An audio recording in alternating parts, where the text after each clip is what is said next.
What's going on, traders? Few things to talk about. We're going to get straight into it. Like, subscribe, comment your thoughts below. Let's get into the video. So Nvidia has finally hit that price target of 170. We've been talking about this for the past few videos.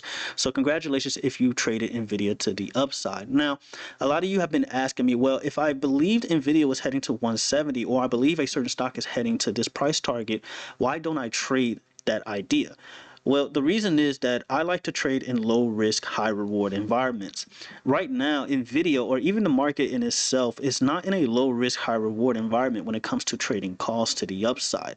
And what I mean by that is just upside is very limited. Now, sure, Nvidia hit 170 and actually went above that, but how long did it take for it to get there, and what did it take to get there? Well, it took a lot of consolidation. So had you even got into contracts here, let's say you got into 170 calls here in this area, your premiums are just getting eaten alive for the past week and a half. Right, so it's not necessarily worth it. This will be a low risk, high reward type setup, in my opinion. Right now, I think the low risk, high rewards are pretty much in puts right now, because the market is trading towards highs, or at highs right now, and that's pretty annoying to constantly trade calls at highs. You're basically FOMOing, right? And this is not me being super bearish or anything like that. It's just more so me helping you guys understand what you should be looking for when it comes to trading. You should not be wanting to trade at all-time highs consistently, right? You want a dip to happen, right? Even if you're a perma bull, you want some type of dip to happen in this environment. That way you can buy calls all over again. But constantly trading at new highs over and over and over and over with no type of structure, with no type of pullback, you're trading at a high risk, possibly low reward environment, right? So you want to be careful here. So like we talked about in the past few videos, Nvidia is finally hitting that target of 170, or has hit that target of 170, and it looks like it could potentially reject from here. Now, we did end the day off with some type of doji pattern, and you guys know that dojis mean some type of uncertainty, that basically market makers don't know what direction they want Nvidia to go from this point on. Maybe they're waiting on more news, maybe they're just waiting on some type of CPI catalyst, I don't know, earnings, who knows. But regardless, dojis just mean uncertainty. Now, I will say this, me personally, I do think Nvidia is done here. I do expect some type of pullback. So what would be a low risk, high reward type of trade here? Well, above this trend line, you can easily set a stop loss. Maybe you want to set a stop loss at 173. And from here, if you do decide to buy puts, right, do your own research, do your own due diligence. Do not take my word for it. I'm just a chihuahua trading with oven mitts on. You want to trade, or you're betting on Nvidia hitting this gap fill at 165. Now, if we're being optimistic, you can bet on the next gap fill at around 160, or lowest 160, 159, somewhere around that range right here, right? That is a low risk, high reward type of setup, right? But from here on, trying to trade the upside on Nvidia and maybe expecting Nvidia to go to, I don't know, 180 from here, that's pretty risky, right? That's pretty risky considering where we are. Again, you're just basically FOMOing at this point. You want some type of confirmation. And again, I'm not saying Nvidia can't go higher. What I'm saying is that you want more confirmation at this point on. And that is why it's very hard to trade this type of market right now. It's very boring, right? You're seeing a lot more consolidation than anything. So even if we do get some type of pump towards the upside, we give it all back. I mean, SPY made new highs overnight and gave it all back, right?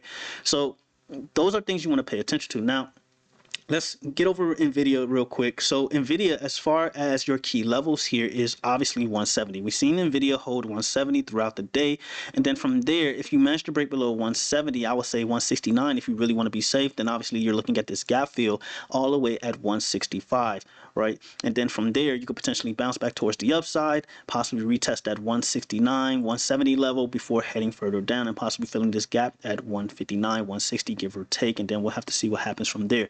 So those are your key levels when it comes to Nvidia. 170 psych level, 169, 165 gap fill. You manage to get below 165, obviously you're heading towards 162, and then from there you're looking at this gap fill at 160. That's what you're looking at for Nvidia. As far as upside goes, you just want to break previous highs, which is basically about, I want to say 173.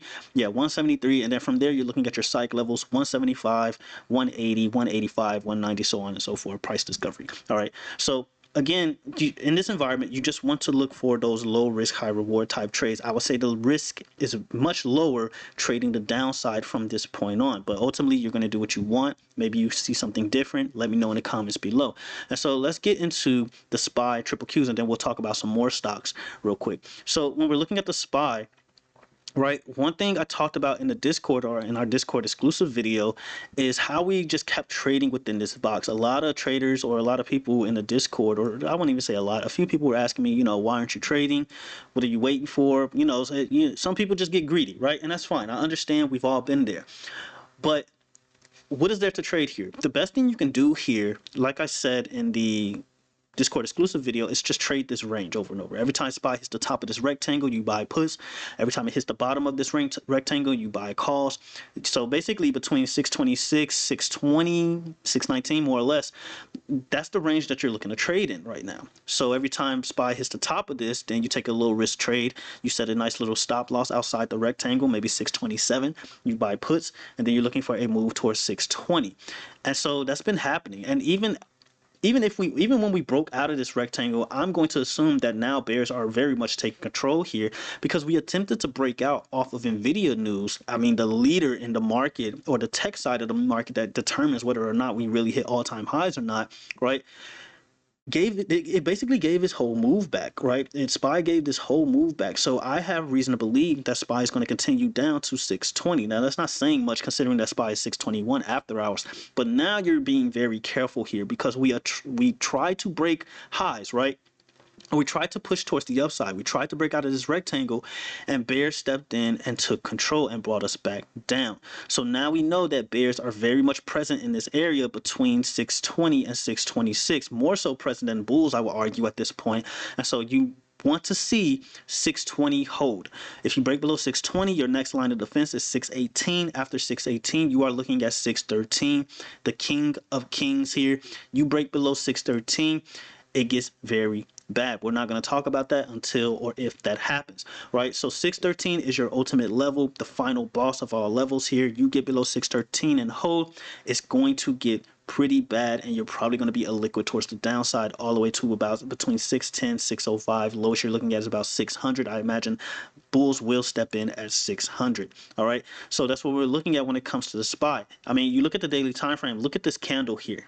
Okay, I mean, this is an inside bar candle, so it's not looking good for the SPY. It doesn't necessarily mean too much until we break below this rectangle, but it's not looking good so far, right? Now, a scenario we could be looking at is just maybe we just continue to bounce back in this range again, right? We do this all over again. So I wouldn't jump the gun, right? I'm not trying to jump the gun. I wouldn't jump the gun until we break below or above this rectangle. Until that happens, there's just not much to get too excited about when it comes to upside or even downside. So we can be looking at something like this. Now, if we manage to break out of this below this rectangle, I would be convinced that these bears right here are taking control. All right, this was your first sign right here. This bull trap that happened right here, this was your first sign. Your second sign is breaking below this. So that's what we're going to be looking for in the Discord. All right, so triple Qs. Triple Qs, same thing. You had an evening star pattern. You broke back within this rectangle, right? And again, this is something I was talking about in the Discord. I'm more so of a swing trader, right? But trading in this type of environment, you have to take profit. And this is what I've been talking about in the past few videos. I don't know how many times I've said it, and some of you just still don't get it. In this environment, whether you're bearish or bullish, it doesn't matter, because you're just consolidating within this range. And this is why I've been saying take profit. You probably should take profit. You should probably trim some profit in this type of environment, because the market is probably going to be annoying for the next few weeks, and trade within a range. So every time triple Qs hits 550, maybe take some low risk calls and trade all the way up to 557, 558, buy some puts up here, do it all over again. Now you have an evening star pattern. Now we could say that triple Qs is going to head back towards that 550. 550, 551, well, 552 range, right? If triple Qs manage to break back out of here somehow, what you are looking for is a break above this evening star pattern. Even if triple Qs breaks out of here, you can easily turn this into a lower high, right? So you have to wait, okay? You have to be patient. Triple Qs, I will not be looking at calls until triple Qs gets above this guy right here. this evening star pattern right here. Until then, if triple Qs manages to break out of this rectangle all over again, you're just simply looking at a lower high. Okay, so try saying these things out loud. I think saying things out loud really helps you be better as a trader. It's something I used to do. Judge your sister, don't judge me. But regardless, at the end of the day, that's what I like to do. I like to say, okay, you kind of enforcing a rule here, like, hey, until triple Qs gets above this, I'm not looking at calls. Until triple Qs, and you can make another rule saying until triple Qs breaks out of this rectangle here, whether it's to the downside or to the upside, I'm going to remain neutral. Another thing you could say, a third thing you could say, okay, triple Qs broke back in here, I'm just going to continue to trade within this range. If it breaks, if it gets below this rectangle or stays within this rectangle and we start seeing downside, I'm looking at 551, 552 as my next target, then I'm going to get calls, right? So you can, there's various ways you could go about this depending on what type of trader you are, right? Me, I play more conservative. I look for the high, the low risk, high reward type of setups and things like that. I just hate things like this that eat your contracts up. That's just me, okay? But I always give ideas in the Discord. I always, try to give ideas on, what you can do to possibly make some type of money today, right? I always try to do that, even if I don't alert a trade. So that's what we're looking at for the triple Qs. Ultimately, 550 is your main target here, guys. Your final boss, like we talked about on the SPY, 540. Okay, 540. We're not there yet. We're nowhere near there yet, so there's no need to really panic, but 540, that's the final boss. That's where Diddy is at. Okay, so we'll see. So a stock that someone wanted me to talk about, actually, I want to talk about the Russell real quick. So in the Discord, I pretty much let Discord members know that I do believe the Russell is looking for a move.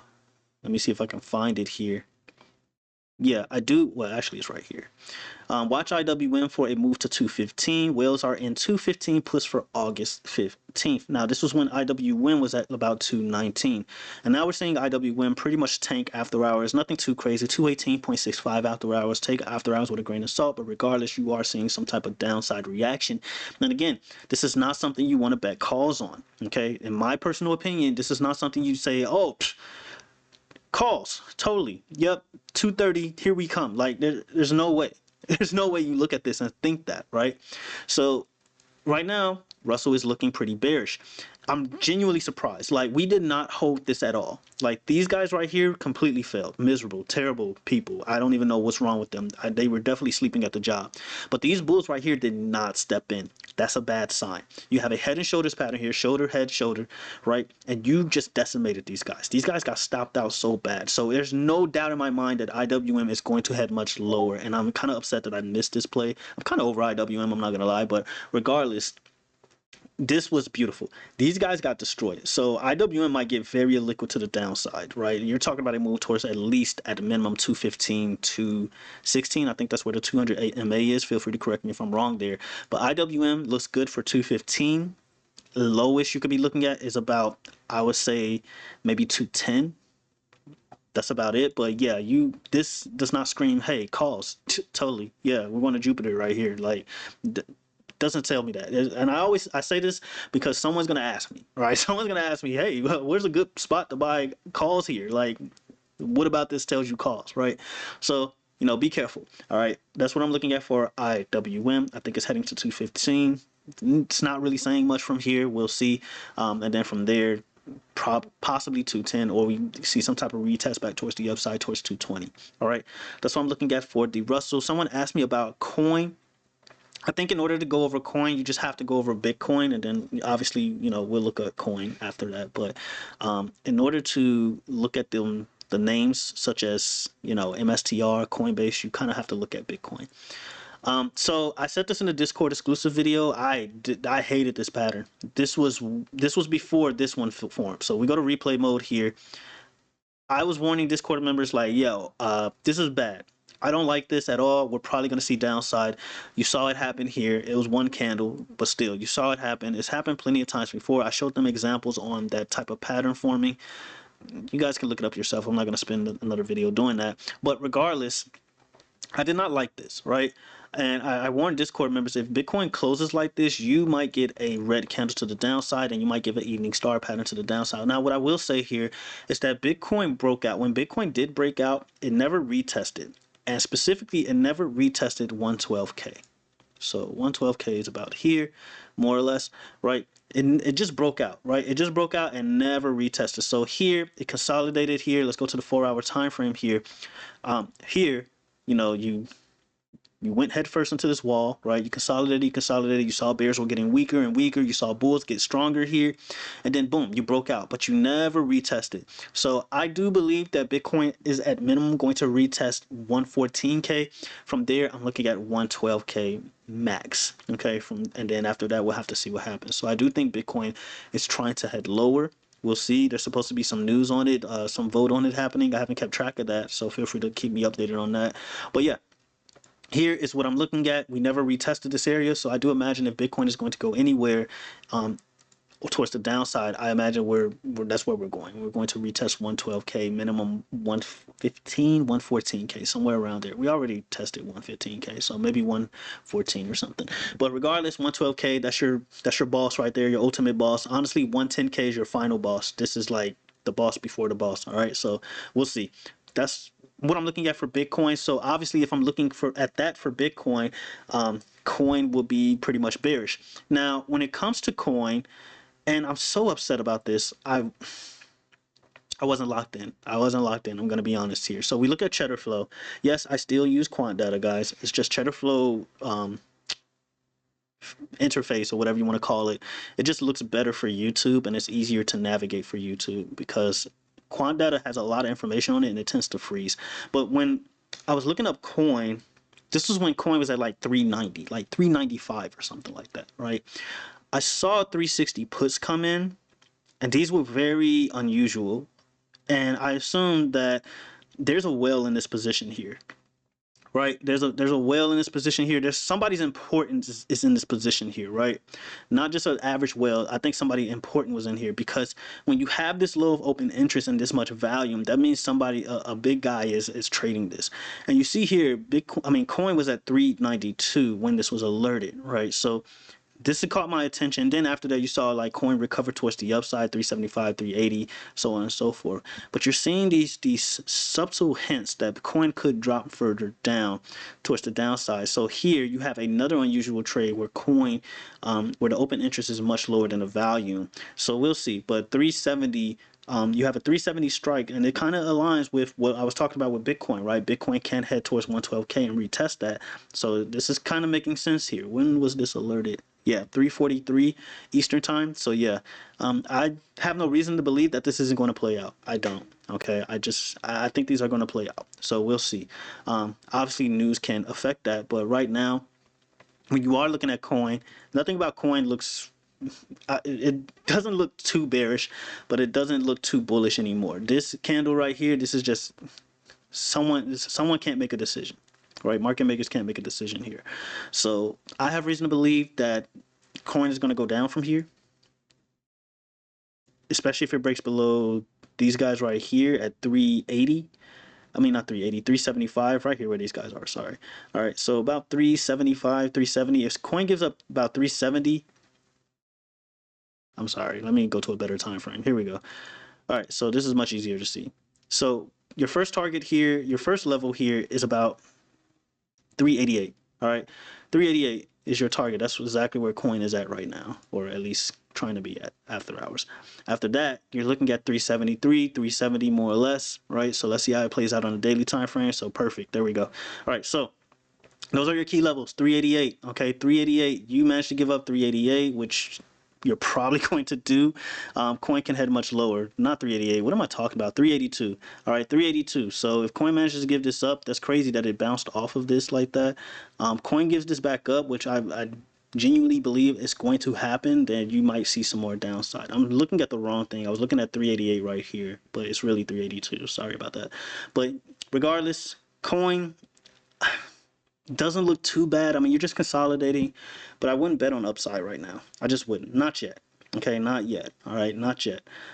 If coin can get above 400, great sign. You're looking at about 430 after that. If it can manage to hold above 400, I would say 430, 420 is on the table, 420 minimum. All right, but for now, I think coin just doesn't look too. If we're comparing it to Bitcoin, it just doesn't look so good. Okay, we'll see. All right, Tesla. just kept playing games around the 200 MA. And even here, I mean, you're still looking, you're probably going to retest this trend here or this channel here and then maybe break back towards the upside. But until the Tesla gets back above 200 MA, I wouldn't be looking for upside. All right. If Tesla manages to break back below 300, I would definitely be looking for downside at that point, like a lot more downside at that point. Okay. So 300 is your key level here. 298 if you want to play it safe. If Tesla gets below 300, you're heading towards this gap fill at 296. And then lowest I think Tesla will go from that point on is about 275, 280, maybe even lower than that. All right. So we'll see. But that's what I'm looking at for Tesla. Did I go over Apple? I don't think I went over Apple. So Apple. So Discord members were asking me about this one. I pay attention to you guys. So don't ever think I'm ignoring you. I do pay attention, and I'm just like, I'm going to answer that question in the video. Okay, so when it comes to Apple, so Apple has retested the rising wedge here. Not only that, but Apple is currently having a very hard time breaking above this trend here. Where is it? So they're here it is. So Apple is having a hard time breaking this trend here. It's been having a hard time here. It attempted to break above it, but it failed once again, right? So here you broke out, you attempted to break out, you failed. Here you broke out, you failed again. Okay, so Apple has to gather some liquidity, I believe, okay, in order to continue to break out. It just doesn't have enough behind it to break out. You see here, false breakout, tried to break out again, failed. High, lower high again. Simple as that. The short-term projected move for this is 204, right? The long-term projected move is about 200. I don't think Apple is going to break below 200 without filling that gap to the upside at 220. We'll see. But I don't think Apple is necessarily going to break below 200, at least for now. Maybe we'll get more confirmation, but I think this is a very low risk trade to the downside. You have lower highs, right? You rejected the rising wedge pattern, right? You had multiple false breakouts showing that bears are constantly getting more and more control. Every time we try to break out, they gain more control here. So I do believe Apple is going to see more downside. All right. Nothing too crazy. 204, 200 being the lowest, and then we'll have to see what happens from there. So that's what I'm looking at for Apple. If Apple manages to break above 212 again, then we're back to square one. Okay. We'll see. So that's pretty much all I have for this video. I guess we can look at MSTR. So we saw in the Discord today, 500 strike calls came in for MSTR for next week.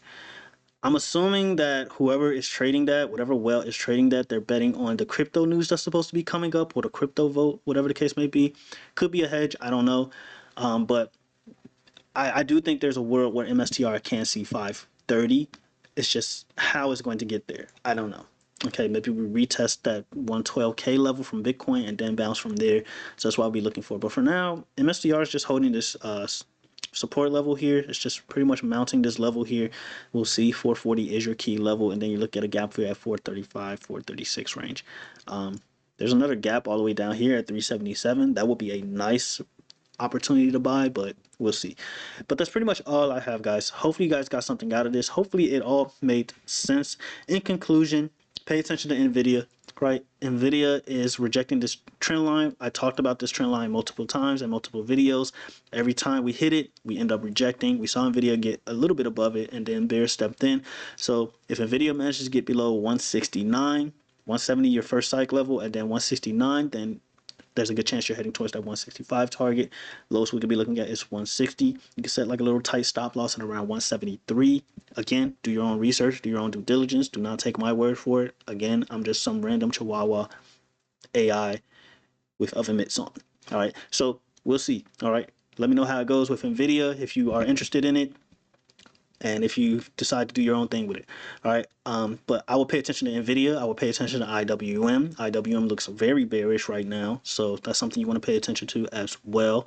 I will pay attention to the SPY at 620. Right, 620 is what I'm looking at for the SPY. If SPY gets below 620, again, you're looking at 618. Okay, 618. But until SPY gets below 620, I wouldn't jump the gun. I wouldn't jump into puts just yet or go crazy on puts just yet until it gets out of this range here. Same thing with the triple Qs. Until it gets out of its range, I would not go too crazy in either direction just yet. That's just me. Do what you want. Until the next video, traders, let me know what you think in the comments below. I will see you in the next video.